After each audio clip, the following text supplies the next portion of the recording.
Welcome to my channel HRK Lifestyle. Please subscribe the channel and click the bell button for more videos. ಒಂದು simple recipe. ಇದಕ್ಕೆ ಬೇಕಾಗಿರುವ ingredients ಒಂದು cup ಆಗುವಷ್ಟು ಒಣಗಿರುವಂತಹ ಕರ್ಬೇವಿನ ಸೊಪ್ಪು ತೊಗೊಂಡಿದ್ದೀನಿ ಆ್ಯಂಡ್ ಸ್ವಲ್ಪ ಇಂಗು, ಒಂದು 2 ಟೇಬಲ್ ಸ್ಪೂನ್ ಜೀರಿಗೆ, ರುಚಿಗೆ ತಕ್ಕಷ್ಟು ಉಪ್ಪು, ಒಂದು 10 ಖಾರದ ಮೆಣಸಿಕಾಯಿನ ತೊಗೊಂಡಿದ್ದೀನಿ. ಒಂದು ಬಾಣಲಿನ ಇಟ್ಕೊಂಡು ಮೊದಲು ಒಣಮೆಣಸಿಕಾಯಿನ ನಾವು ಲೈಟಾಗಿ ಫ್ರೈ ಮಾಡ್ಕೊಬೇಕು. ಒಣಮೆಣಸಿಕಾಯಿನ ನೀಟಾಗಿ ಫ್ರೈ ಮಾಡ್ಕೊಳ್ಳಿ. ಸ್ವಲ್ಪ ಮೆತ್ತಗಿದ್ರೂ ಕೂಡ ಚಟ್ನಿ ಪುಡಿ ಬೇಗ ಹಾಳಾಗೋ ಸಾಧ್ಯತೆ ಇರುತ್ತೆ.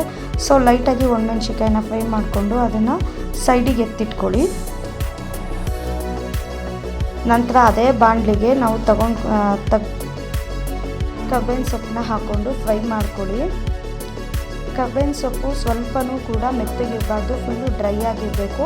ನಾನು ತೊಗೊಂಡಿರೋಂಥ ಕರ್ಬೇವಿನ ಸೊಪ್ಪು ಲೈಟಾಗಿ ಸ್ವಲ್ಪ ಮೆತ್ತಗಿತ್ತು, ಹಾಗಾಗಿ ಫ್ರೈ ಮಾಡಿಕೊಂಡೆ. ಅದಾದಮೇಲೆ ಸೈಡಿಗೆ ಎತ್ತಿಟ್ಕೊಂಡು ಕರ್ಬೇವಿನ ಸೊಪ್ಪನ್ನ ಅದೇ ಬಾಣಲಿಗೆ ಸ್ವಲ್ಪ ಜೀರಿಗೆ ಹಾಕಿ ನೀಟಾಗಿ ಚಿಟಪಟ ಅನ್ನೋ ಥರ ಸೌಂಡ್ ಬರೋವರೆಗೂ ಜೀರಿಗೆ ಫ್ರೈ ಮಾಡಿ.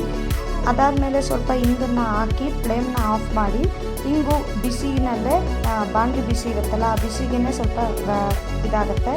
ಅದಾದ ನಂತರ ಒಂದು ಮಿಕ್ಸಿ ಜಾರ್ಗೆ ನಾವು ಫ್ರೈ ಮಾಡಿ ಇಟ್ಕೊಂಡಿರೋ ಎಲ್ಲ ಇಂಗ್ರೀಡಿಯೆಂಟ್, ಕರ್ಬೇವಿನ ಸೊಪ್ಪು, ಒಣಮೆಣಸಿನ್ಕಾಯಿ ಮತ್ತು ಜೀರಿಗೆ, ಹಿಂಗನ್ನು ಫ್ರೈ ಮಾಡಿ ಇಟ್ಕೊಂಡಿದ್ವಿ, ಆ ಜೀರಿಗೆ ಮತ್ತು ಹಿಂಗು ಅದನ್ನು ಕೂಡ ಮಿಕ್ಸಿ ಜಾರ್ಗೆ ಹಾಕ್ಕೊಂಡು, ಅದಾದಮೇಲೆ ನಮ್ಮ ರುಚಿಗೆ ತಕ್ಕಷ್ಟು ಉಪ್ಪು, ಮೊದಲು ಸ್ವಲ್ಪನೇ ಹಾಕಿವಿ, ಸ್ವಲ್ಪ ಜಾಸ್ತಿ ಆದರೂ ಏನು ತೊಂದರೆ ಇಲ್ಲ. ಉಪ್ಪನ್ನು ಹಾಕ್ಕೊಂಡು ಇದನ್ನು ನೀಟಾಗಿ ಗ್ರೈಂಡ್ ಮಾಡ್ಕೊಳ್ಳಿ. ನೀವು ತರ್ತರಿ ಬೇಕಾದರೂ ಮಾಡ್ಕೋಬೋದು ಅಥವಾ ಫುಲ್ಲು ಸಾಫ್ಟಾಗಾದರೂ ಮಾಡ್ಕೋಬೋದು. ರೊಟ್ಟಿಗೆ ಮತ್ತು ಬಿಸಿ ಅನ್ನಕ್ಕೆ ಇದು ತುಂಬ ಚೆನ್ನಾಗಿರುತ್ತೆ. ಈ ಹಾಸ್ಟೆಲಲ್ಲಿರೋ ಮಕ್ಕಳಿಗೆಲ್ಲ ಇದನ್ನು ಮಾಡಿಕೊಟ್ರೆ ಆರಾಮ್ಸೆ 1 ಮಂತ್ 2 ಮಂತ್ಸ್ವರೆಗೂ ಸ್ಟೋರೇಜ್ ಮಾಡಿ ತಿನ್ಬೋದು. ತುಂಬ ಚೆನ್ನಾಗಿರುತ್ತೆ. ಇದೇ ರೀತಿ ಸಿಂಪಲ್ ರೆಸಿಪಿಗಳನ್ನ ನಾನು ನನ್ನ ಚಾನಲಲ್ಲಿ ಹಾಕ್ತೀನಿ. ಹೀಗೆ ನೋಡ್ತಾ ಇರಿ, ಸಬ್ಸ್ಕ್ರೈಬ್ ಮಾಡ್ಕೊಳ್ಳೋದನ್ನ ಮರಿಬೇಡಿ. Thank you so much.